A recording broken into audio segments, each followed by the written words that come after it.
Hello students, once again a very good afternoon to all and welcome back in the online session of elective accounting. Right? From today we are starting with the unit number 3 of your syllabus, that is earning per share.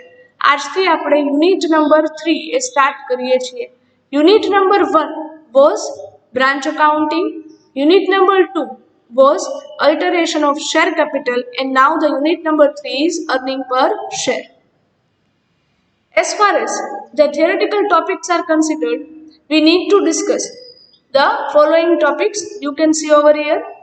The topics to be covered are: first one, introduction, then after, earning per share according to traditional concept, then earning per share as per accounting standard number 20, then basic earning per share, emna practical examples joju, and then after we will see or understand the concept of diluted earning per share and calculate its practical examples.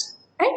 So તમારી બુકમાં તમારે heading કઈ રીતે આપવાનું છે? First of all in your book give the heading unit number 3 earning per share. Write down this topic. આ topic છે તમારી બુકમાં એક લિસ્ટ છે, લખી લેજો. દેન આફ્ટર જે થિયરી છે એમાં જ્યાં જ્યાં લખવાની રિક્વાયરમેન્ટ હશે ત્યાં હું કહેતી જઈશ સ્ટુડન્ટ્સ.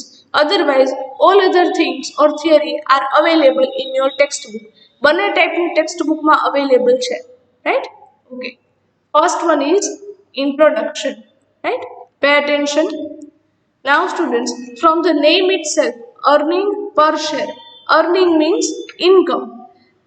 કોઈ પણ કંપની છે, public limited company, when it issues the shares, પછી એ પબ્લિક કંપની હોય કે private company, but both type of companies will calculate the earnings or we can say profit or income per share.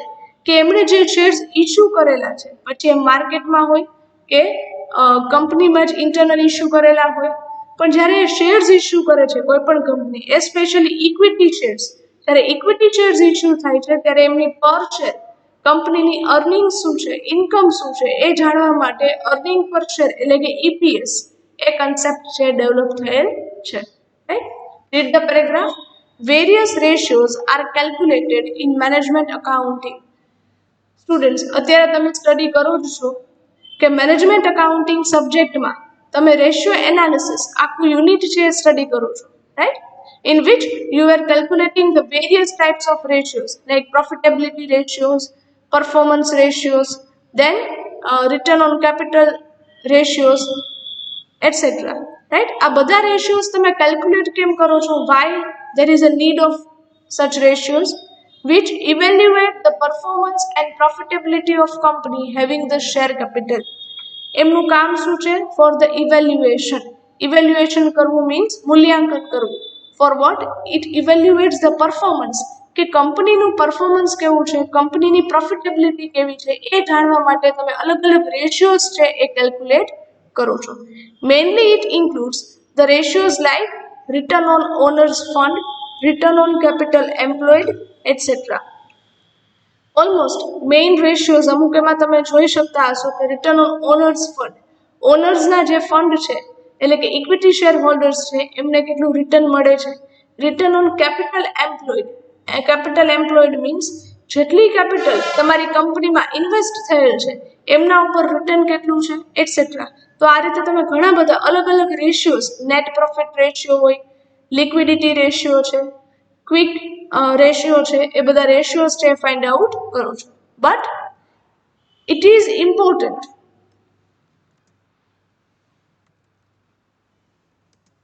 and necessary to have an idea about return per share or earning per share.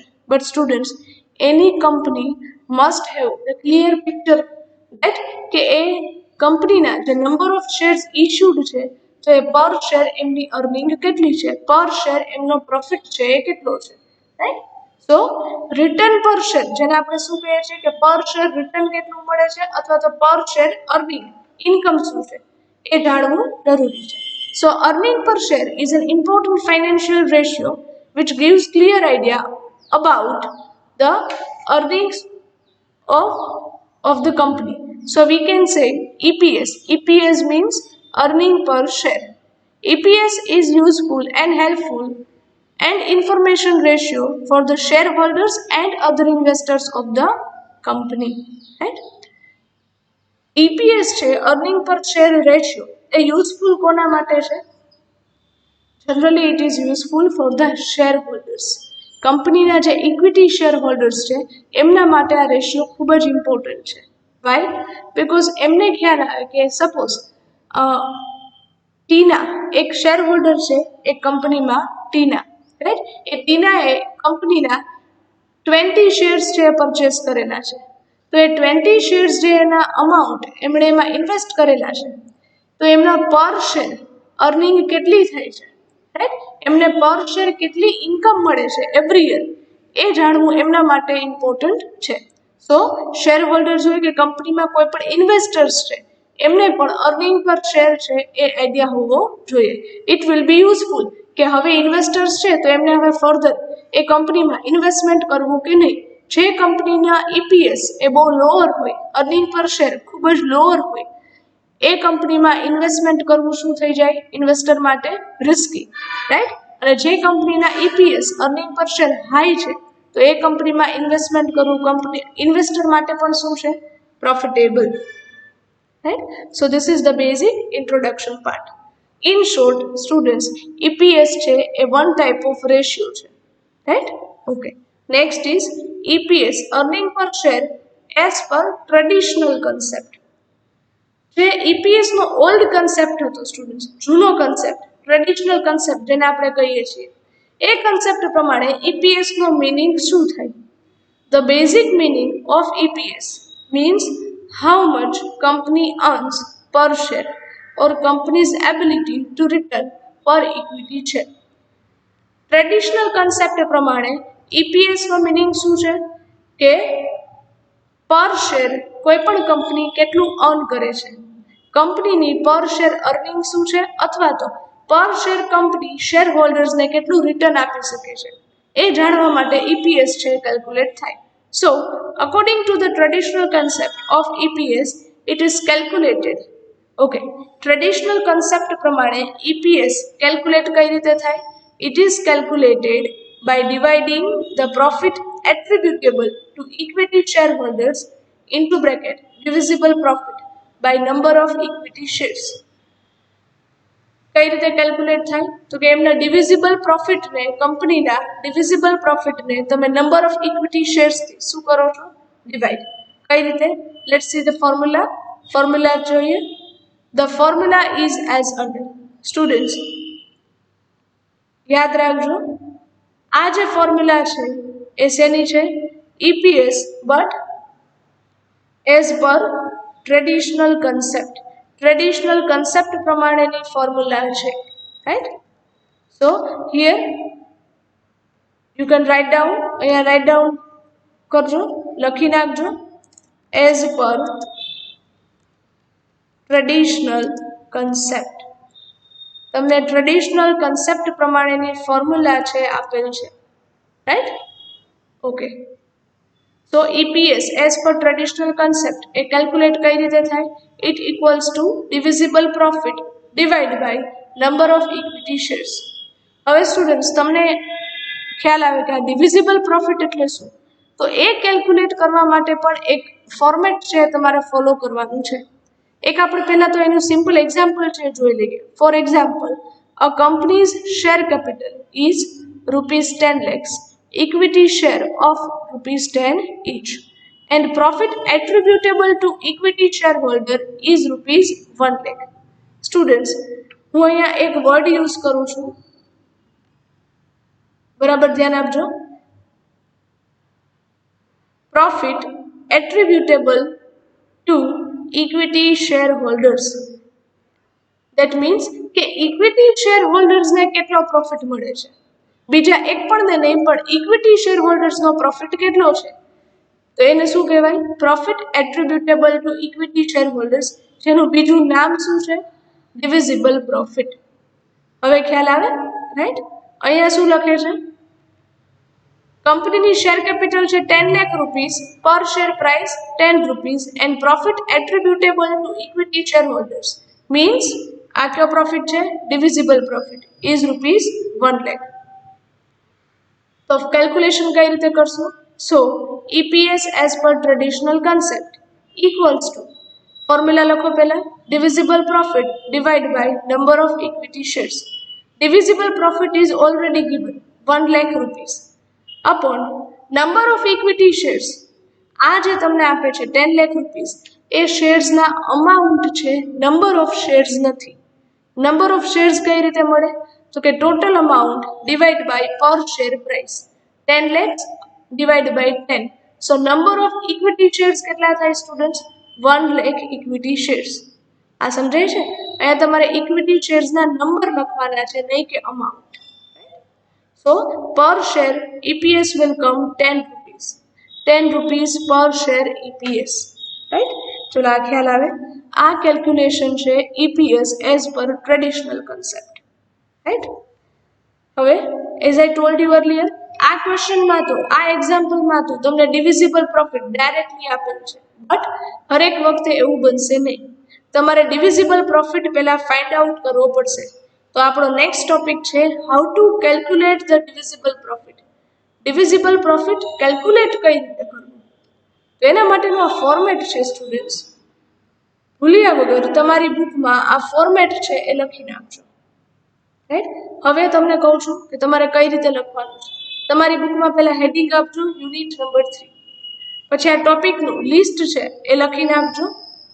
Then after directly write EPS as per traditional concept. આ paragraph લખજો અને formula છે એ લખવાની છે. Example લખવાની requirement નથી. આ formula લખાઈ જાય સ્ટુડન્ટ્સ એટલે ડિરેક્ટલી નીચે તમારે હેડિંગ આપવાનું છે પહેલા how to calculate the divisible profit. બરાબર? આ પ્રોફિટ કેલ્ક્યુલેટ કઈ રીતે કરવાનું, તો એના માટેનો ફોર્મેટ છે. આ ફોર્મેટ પાસ્ટમાં પણ તમે ક્યાંક ને ક્યાંક સ્ટડી કરેલું જ છે સ્ટુડન્ટ્સ. તમને ક્વેશ્ચનમાં આપેલું હશે profit before interest and tax, એટલે શોર્ટમાં તમે શું કહે છો? PBIT, profit before interest and tax. જેને આપણે પહેલા જો તમે સાંભળેલું હોય તો કહેતા EBIT. EBIT means earning before interest and tax. એ તમને ક્વેશ્ચનમાં આપેલું હશે, તો એ અમાઉન્ટ મૂકો છો. Minus before interest and tax, તો પહેલા તમારે માઇનસ કરવાનું ઇન્ટરેસ્ટ. ઇન્ટરેસ્ટ શેના પર હોય? ડિબેન્ચર્સનો. So write down minus interest on debentures. Right? એ તમને ડિબેન્ચર્સ અને પર્સન્ટેજ આપેલા હોય તો એ કેલ્ક્યુલેટ કરી એમાંથી શું કરશો? માઇનસ. એ માઇનસ કરતા હવે તમને શું મળે? ઇન્ટરેસ્ટ માઇનસ થઈ ગયું, પણ હજુ બિફોર ટેક્સ અમાઉન્ટ છે, તો તમે શું લખશો? Profit before tax into bracket PBT. Right? હવે તમારે માઇનસ શું કરવાનો છે? Tax. So write down next minus tax amount. પહેલા શું કરેલું? તો કે બિફોર ઇન્ટરેસ્ટ એન્ડ ટેક્સ હતું, તો પહેલા ઇન્ટરેસ્ટ માઇનસ કરી નાખ્યું. પછી શું વધે? તો કે બિફોર ટેક્સ, એટલે હવે ટેક્સ માઇનસ કરી દીધો. સો નેક્સ્ટ હવે તમને શું મળશે? પ્રોફિટ આફ્ટર ટેક્સ, એટલે તમે શું કહો છો? PAT.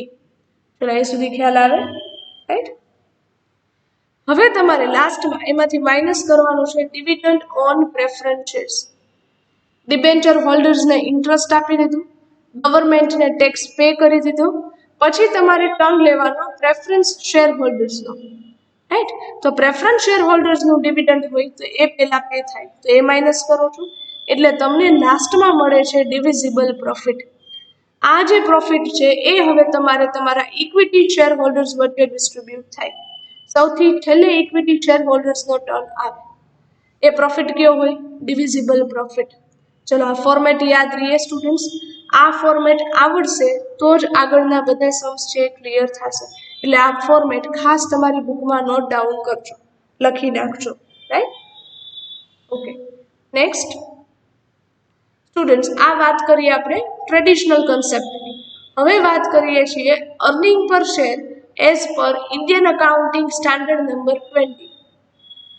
ઇન્ડિયન અકાઉન્ટિંગ સ્ટાન્ડર્ડ એ શું છે તમને ખ્યાલ હશે જ students. Generally these accounting standards are issued by the ICAI. ICAI means Institute of Chartered Accountants of India. ઇન્ડિયાની ઇન્સ્ટિટ્યૂટ છે કે જે અકાઉન્ટિંગ રૂલ્સ અને પોલિસીસ છે એ ડિસ્ક્લોઝ કરવા માટે અલગ અલગ અકાઉન્ટિંગ સ્ટાન્ડર્ડ્સ છે એ ઇસ્યુ કરે છે. ઘણા બધા છે 30 to 35 જેવા સ્ટાન્ડર્ડ્સ છે સ્ટુડન્ટ્સ. તેમાંથી જે અકાઉન્ટિંગ સ્ટાન્ડર્ડ નંબર 20 છે એ શેને રિલેટેડ છે? It is related with the earning per share. એનું હેડિંગ જ છે AS20 earning per share. Right? Okay. Read the paragraph. The accounting standard number 20 issued by the ICAI is mandatory for all companies. આ standard follow કરવો એ બધી company માટે શું છે? Mandatory, compulsory છે. આ સ્ટાન્ડર્ડ ફોલો નહીં કરું તો નહીં ચાલે. Right? But the disclosure of diluted EPS is not mandatory for small and medium size companies as given in the notification. પણ આ જે EPS છે એમાં એક અલગ ટાઈપનો EPS છે સ્ટુડન્ટ્સ, અર્નિંગ પર શેર, જેને કહેવાય ડાયલ્યુટેડ EPS. EPS છે એ અલગ અલગ ટાઈપના હોઈ શકે. એમાંથી એક ટાઈપનો EPS છે ડાયલ્યુટેડ EPS. એનું ડિસ્ક્લોઝર એટલે કે એક કંપની પોતાના ફાઇનલ અકાઉન્ટ્સમાં ન દેખાડે તો એ ચાલે. કોના માટે કમ્પલસરી નથી? Small and medium sized company. એટલે કે સ્મોલ અને મીડિયમ સાઇઝ કંપની માટે ડાયલ્યુટેડ EPS ની કેલ્ક્યુલેશન બતાવી એમના ફાઇનલ અકાઉન્ટ્સમાં કમ્પલસરી નથી. બરાબર? ત્યારે બાકીની બધી કંપની માટે શું છે? એ પણ કમ્પલસરી છે. Next, the objective of this standard is to prescribe the principles for the determination and presentation of EPS. આ સ્ટાન્ડર્ડનો ઓબ્જેક્ટિવ શું છે? કે EPS છે એ ડિટર્મિનેશન મીન્સ કેલ્ક્યુલેટ કઈ રીતે કરવો, પ્રેઝન્ટેશન મીન્સ આ EPS કંપની પોતાના ફાઇનલ અકાઉન્ટ્સમાં કઈ રીતે પ્રેઝન્ટ કરશે, દેખાડશે. રાઈટ? એ બધા રિલેટેડ રૂલ્સ અને પ્રિન્સિપલ્સ એ શેમાં આપેલા છે? AS20માં. Right? which will improve the comparison of performance among different companies for the same period and among different accounting years for the same company. Right? આનાથી થશે શું સ્ટુડન્ટ્સ? AS20 છે એ બધી ઇન્ડિયન કંપનીઝને એપ્લિકેબલ છે.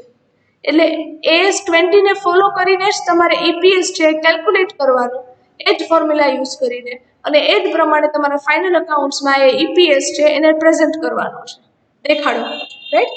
એનાથી શું થાય? ઇન્ડિયામાં જેટલી પણ કંપનીઝ છે એ બધાની કેલ્ક્યુલેશન અને પ્રેઝન્ટેશન EPSનું કેવું થશે? ઇક્વલ. સેમ પ્રેઝન્ટેશન અને કેલ્ક્યુલેશન છે એ થશે. એક યુનિફોર્મિટી છે મેન્ટેન થઈ શકે. રાઈટ? જેને લીધે તમે કોઈ પણ અલગ અલગ કંપનીઝ છે એમના EPSને કમ્પેર કરી શકશો. રાઈટ? કે 2019 છે તો એમાં 5 કંપનીઝ તમે લ્યો છો તો કે આ યરમાં આ 5 કંપનીના EPS છે અલગ અલગ હોય તો એ તમે કમ્પેર કરી શકો કે કોનો EPS છે વધારે છે, કોનો છે લોઅર છે. રાઈટ? સેમ વે અલગ અલગ યર્સ છે students among different accounting years for the same company. Company એક જ લ્યો છો, બરાબર, પણ એ કંપનીના 5 વર્ષના EPS લ્યો છો 2015 થી લઈને 20 સુધીના, અને 5 વર્ષમાં તમે જુઓ કે સપોઝ XYZ કંપની છે એમનો 2015માં EPS આ છે, 16માં આ છે, 17માં આ છે, તો તમે અલગ અલગ યર્સના EPSને કમ્પેર કરી શકો, જેથી કરીને કંપની જોઈ શકે કે આ વર્ષે EPS છે લોઅર છે આપણો, આ વર્ષે આપણો EPS હાયર છે. રાઈટ? એ રીતે પણ કમ્પેરિઝન છે એ થઈ શકે. Next, scope. સ્કોપ કેટલો છે એટલે કે ક્યાં સુધી એપ્લિકેબલ છે આ standard? This standard is applicable or mandatory for all companies. બધી કંપની માટે શું છે? Compulsory. But the disclosure of diluted EPS is not mandatory for small and medium sized companies as given in the notification. But જે એક ટાઈપનો EPS છે diluted EPS એ દેખાડવું small અને medium size company માટે compulsory નથી. ચલો હવે સમજાય છે સ્ટુડન્ટ્સ? આ જે કન્સેપ્ટ હતો એ હતો ટ્રેડિશનલ કન્સેપ્ટ, જૂનો કન્સેપ્ટ. જ્યારે ઓલમોસ્ટ અત્યારે બધી કંપનીએ કન્સેપ્ટ ફોલો કયો કરવાનો થાય? આ કહેવાય સાયન્ટિફિક અથવા તો મોડર્ન કન્સેપ્ટ. AS20 કે જે ICAI ઇસ્યુ કરેલ છે એ જ કન્સેપ્ટ ફોલો કરવાનો થાય. Right? Next, as per AS20 earning per share there are 2 types of EPS. હવે બરાબર યાદ રાખજો સ્ટુડન્ટ્સ. AS20 પ્રમાણે અકાઉન્ટિંગ સ્ટાન્ડર્ડ નંબર 20 EPS પ્રમાણે 2 ટાઈપના EPS અર્નિંગ પર શેર છે હોઈ શકે. ફર્સ્ટ બેઝિક EPS અને સેકન્ડ diluted EPS. ખાસ યાદ રાખજો, 2 types of EPS. First basic EPS, second diluted EPS. First આપણે લઈએ છીએ બેઝિક EPS, રાઈટ. હવે તમારી બુકમાં તમે ક્યાં સુધી લખેલ છે? આ ફોર્મેટ સુધી લખેલ છે, રાઈટ. નેક્સ્ટ હવે હેડિંગ આપજો, earning per share as per Indian accounting standard number 20. અને ડિરેક્ટલી શું લખશો? ડિરેક્ટલી તમારે આ જ લખવાનું, as per AS20 EPS there are 2 types, basic and diluted. આ જ ખાલી લખજો.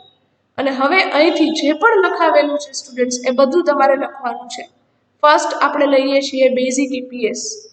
According to AS20, basic EPS is calculated by dividing the net profit or loss for the period attributable to equity shareholders by the weighted average number of equity shares. Calculate કઈ રીતે થાય? તેની formula છે. The formula is as under. Basic EPS equal to divisible profit divided by weighted average number of equity shares. હવે તમને difference સમજાય છે students? આ દેખાય છે ડિફરન્સ, રાઈટ? ખ્યાલ આવે છે? ટ્રેડિશનલ કન્સેપ્ટ પ્રમાણે જે ફોર્મ્યુલા હતી એ ફોર્મ્યુલામાં ન્યુમરેટરમાં અંશમાં તો ડિવિઝિબલ પ્રોફિટ જ છે, બટ ડિનોમિનેટર છે એટલે કે જે છેદમાં છે એમાં શું છે? Number of equity shares. આ હતો ટ્રેડિશનલ કન્સેપ્ટ. જ્યારે હવે as per AS20 basic EPS કઈ રીતે કેલ્ક્યુલેટ થાય? તો કે ન્યુમરેટર એઝ ઇટ ઇઝ છે, ડિવિઝિબલ પ્રોફિટ, બટ ડિનોમિનેટર છે એ ચેન્જ થાય છે, weighted average number of equity shares.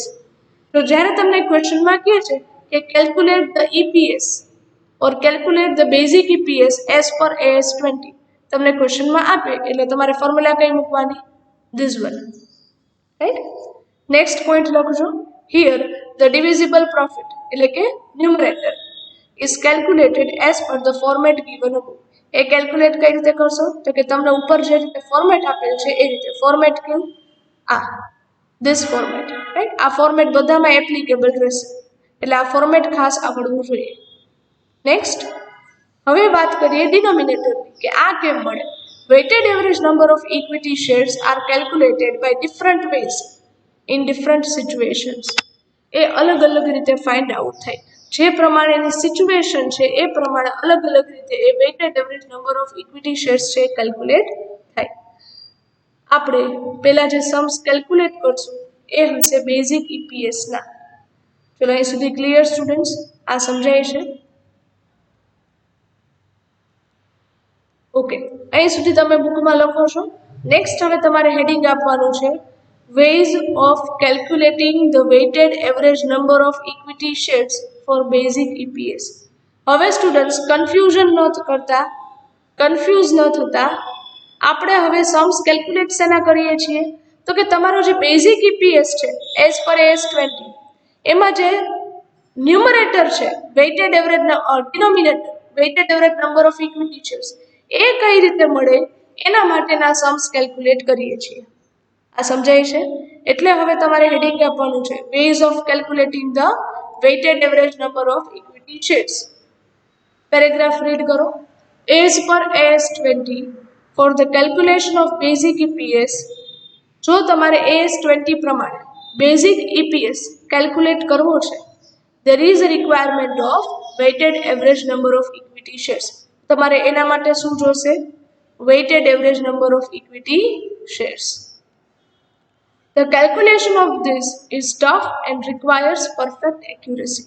એમની કેલ્ક્યુલેશન છે એ થોડી શું છે? Tough. Time factor is most important factor in deciding the weighted average number of shares. જ્યારે તમે વેઇટેડ એવરેજ શેર્સ કેલ્ક્યુલેટ કરો છો ત્યારે ટાઈમ ફેક્ટર છે એ કન્સિડર કરવાનું છે. ખાસ યાદ રાખજો, રાઈટ. ટાઈમ ફેક્ટર છે એ ધ્યાનમાં લેવાનું છે. કઈ રીતે? જ્યારે આપણે ડિસ્કશન કરશું ત્યારે આઈડિયા આવી જશે, રાઈટ.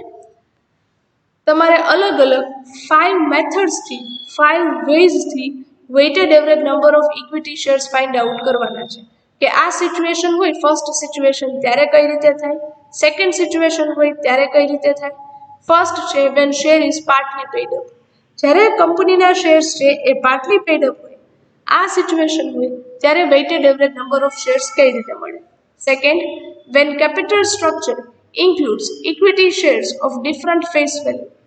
જ્યારે કંપનીનું કેપિટલ સ્ટ્રક્ચર છે, કેપિટલ સ્ટ્રક્ચર મીન્સ એને અલગ અલગ સિક્યોરિટીઝ ઇસ્યુ કરેલ છે, બરાબર, અને એમાં જે ઇક્વિટી શેર્સ છે એ અલગ અલગ ફેસ વેલ્યુથી ઇસ્યુ કરેલ છે. સે ફોર એન એક્ઝામ્પલ, જ્યારે પહેલી વાર કંપનીએ ઇક્વિટી શેર્સ બહાર પાડેલા હતા ત્યારે એમની ફેસ વેલ્યુ હતી પર શેર 10 રૂપીસ.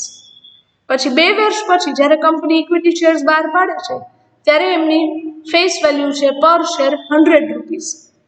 તો બંનેની ફેસ વેલ્યુ કેવી છે? અલગ અલગ, એકના 10, એકના 100. તો જ્યારે અલગ અલગ ફેસ વેલ્યુ હોય ત્યારે કઈ રીતે ફાઇન્ડ આઉટ કરવા? Third, when share split means subdivision or reverse share split means consolidation take place ત્યારે કઈ રીતે મળે? Fourth, buyback of shares, and fifth, right issue with bonus element. આ બધાના એક એક સમજ કેલ્ક્યુલેટ કરવાના થશે, રાઈટ. ફર્સ્ટ 3 મેથડ છે તો એના તો એક એક સમજ આવશે સ્ટુડન્ટ્સ, અને લાસ્ટ 2 મેથડ વધારે ઇમ્પોર્ટન્ટ છે, રાઈટ. ઓકે, સો